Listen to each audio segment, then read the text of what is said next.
السلام علیکم ورحمۃ اللہ۔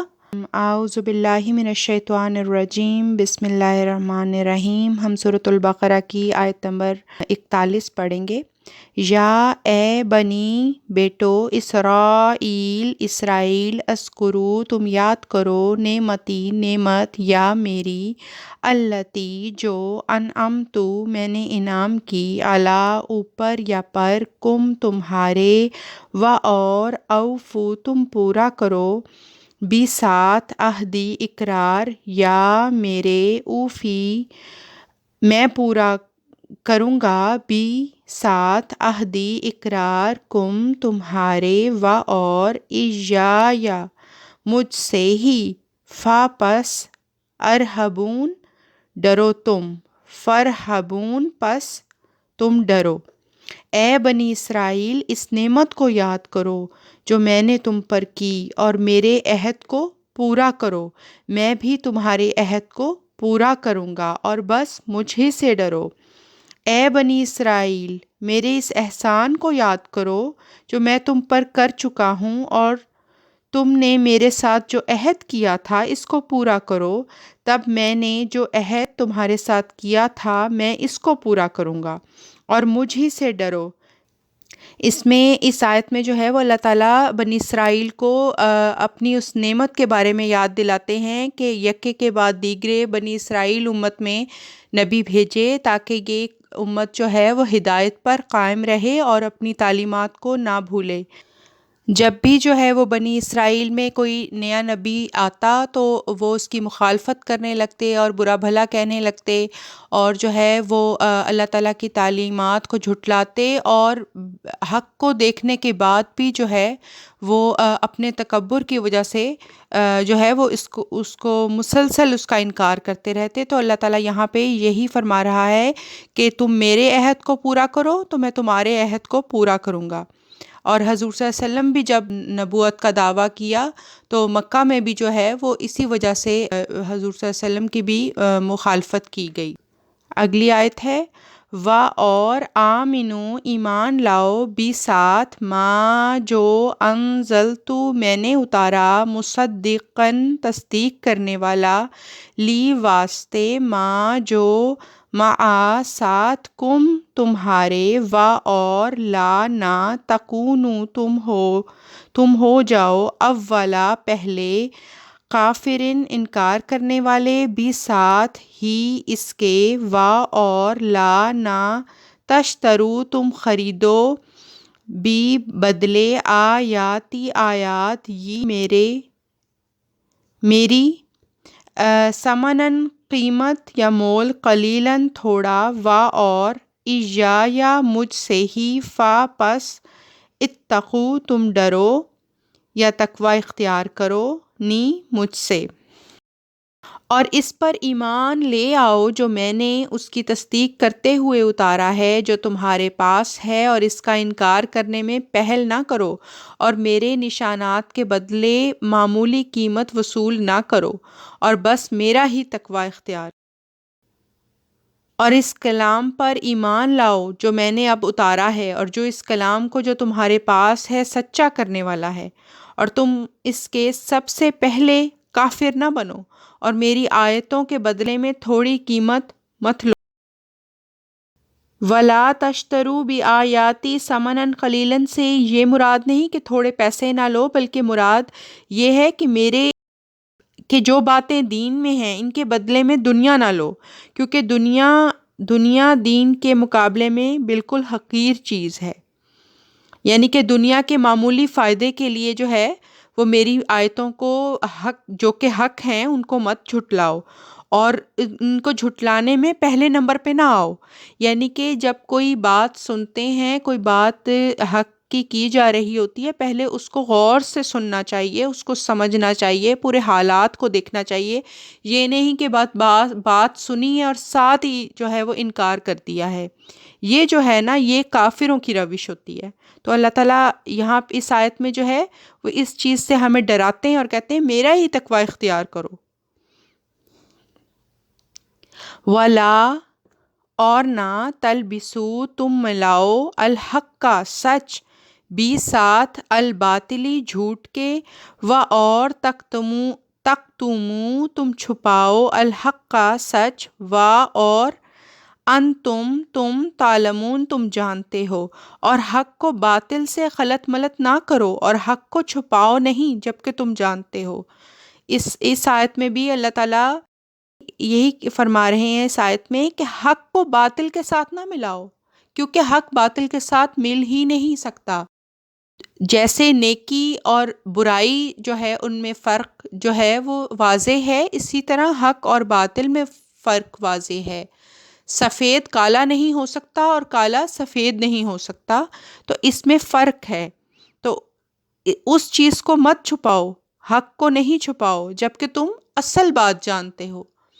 تو اس میں جو ہے بات، اس وقت کے جو کافر تھے ان کو بھی بات سمجھ آتی تھی، حق ان کو سمجھ آتا تھا، کیونکہ حق تو خود بتلا دیتا ہے کہ وہ حق ہے، تو وہ تو واضح ہوتا ہے روز روشن کی طرح۔ لیکن ایسے لوگ جو ہیں وہ دلیل نہیں سنتے، نہ دلیل کی بات مانتے ہیں، وہ کہتے ہیں کہ ہم یہ کیسے ہو سکتا ہے کہ ہم اپنے آباء و اجداد کا دین چھوڑ دیں، یہ نہیں ہو سکتا۔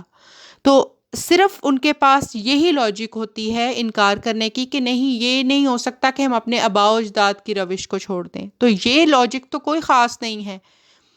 کیونکہ اس کا مطلب یہ تو نہیں ہے کہ آباء و اجداد جو ہے وہ غلط نہیں ہو سکتے، وہ غلط ہو سکتے ہیں، کچھ چیزوں میں غلط ہو سکتے ہیں، اور جب حق آتا ہے تو حق کو آنکھوں سے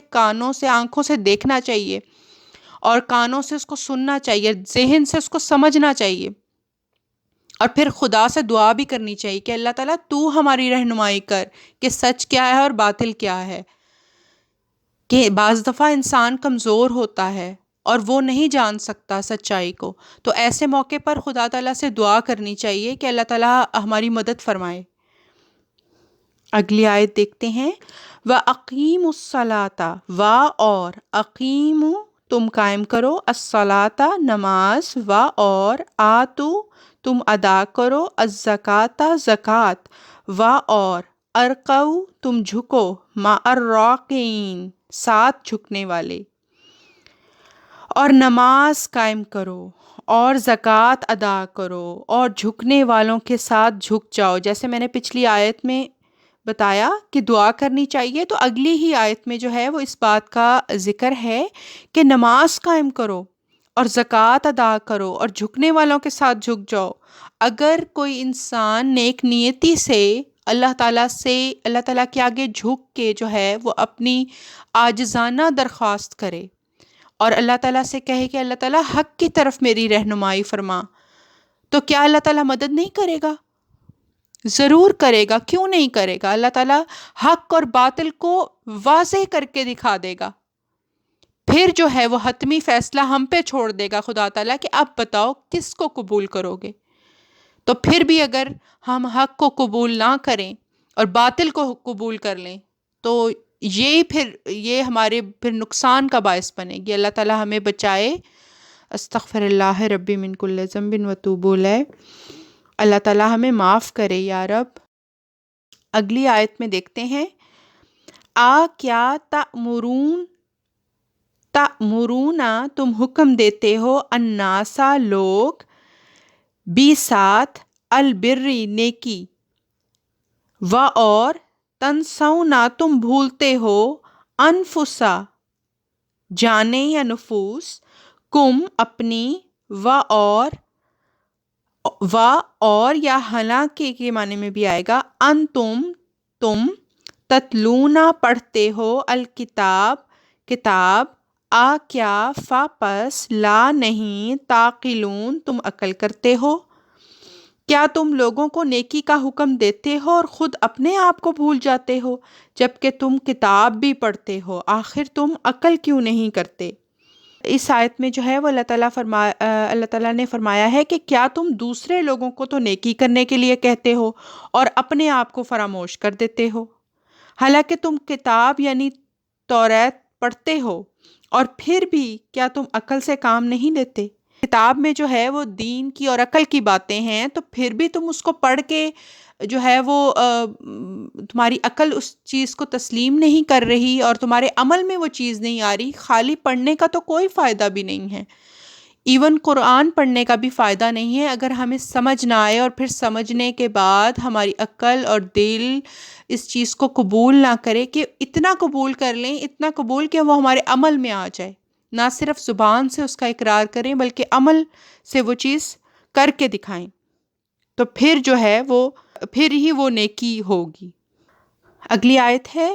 اور استعینوا، تم مدد چاہو بھی ساتھ الصبری، صبر کے، اور الصلاۃ، اور نماز کے، اور انا، یقیناً، ہاں یہ، لا ضرور، کبیرۃ، بڑی بات ہے، الا، مگر، علی، اوپر، الخاشعین، ڈرنے والے، اور صبر اور نماز کے ساتھ یقیناً یہ عاجزی کرنے والوں کے سوا سب پر بوجھل ہے۔ وَاسْتَعِینُوا، اور مدد طلب کرو، بالصبری، صبر کے ساتھ، والصلاۃ، اور نماز کے، وَإِنَّہَا، اور بے شک وہ، لَکَبِیرَۃٌ، البتہ بہت بڑی ہے یا بہت بھاری ہے، مگر، علی، اوپر، الخاشعین، خشوع کرنے والوں کے۔ مگر یا الا یہاں پہ سوائے کے مطلب میں بھی آتا ہے۔ وَاسْتَعِینُوا، اور مدد طلب کرو، اور مدد چاہو، کس چیز کے ساتھ مدد چاہو؟ بالصبری والصلاۃ، اللہ تعالیٰ ہم سے فرما رہا ہے کہ جب کوئی مشکل تم پر آ جائے یا کوئی امتحان آ جائے، کوئی ابتلا آ جائے اور تم پریشان ہو جاؤ، تو پھر تم مدد مانگو صرف اللہ ہی سے، اللہ ہی کو اپنا کارساز سمجھو اور اللہ ہی سے مدد طلب کرو، اور صبر کرو۔ صبر کا مطلب رک جانے کا ہوتا ہے، تو اس پہ بے صبری کا اظہار نہ کرو، کوئی گلہ شکوہ نہ کرو اور پریشان نہ ہو جاؤ بہت زیادہ، بلکہ صبر کرو اور نماز پڑھو، یعنی کہ نماز جو ہے وہ اللہ کی یاد کے لیے پڑھی جاتی ہے، یعنی کہ رک جاؤ اور اللہ کی یاد کرو، اور نماز کے ذریعے دعا کرو، اور دعا میں جو ہے وہ اپنے لیے مدد طلب کرو، تو اللہ تعالیٰ ضرور مدد کرے گا۔ وَإِنَّهَا، اور بے شک وہ، یہاں پہ نماز کے بارے میں کہا جا رہا ہے کہ بے شک نماز جو ہے وہ بہت بھاری لگتی ہے، بہت بڑی چیز لگتی ہے، سوائے ان لوگوں کے جنہوں نے عاجزی اختیار کی، جو جھکنے والے ہیں، جن کے دل اللہ تعالیٰ کی بڑائی اور حمد کے آگے جھکے رہتے ہیں، سوائے ان لوگوں کے یہ نماز جو ہے وہ نماز پڑھنا بہت بھاری لگا کرتا ہے، بہت مشکل کام لگتا ہے، تو صرف ان لوگوں کے جن کے دل جو ہے وہ خشوع اختیار کرتے ہیں اور عاجزی والے ہیں، صرف وہی لوگ جو ہیں وہ نماز پڑھنے والے ہیں۔ السلام علیکم ورحمۃ اللہ وبرکاتہ، وآخر الدعوانا ان الحمد للہ رب العالمین۔ اللہ حافظ۔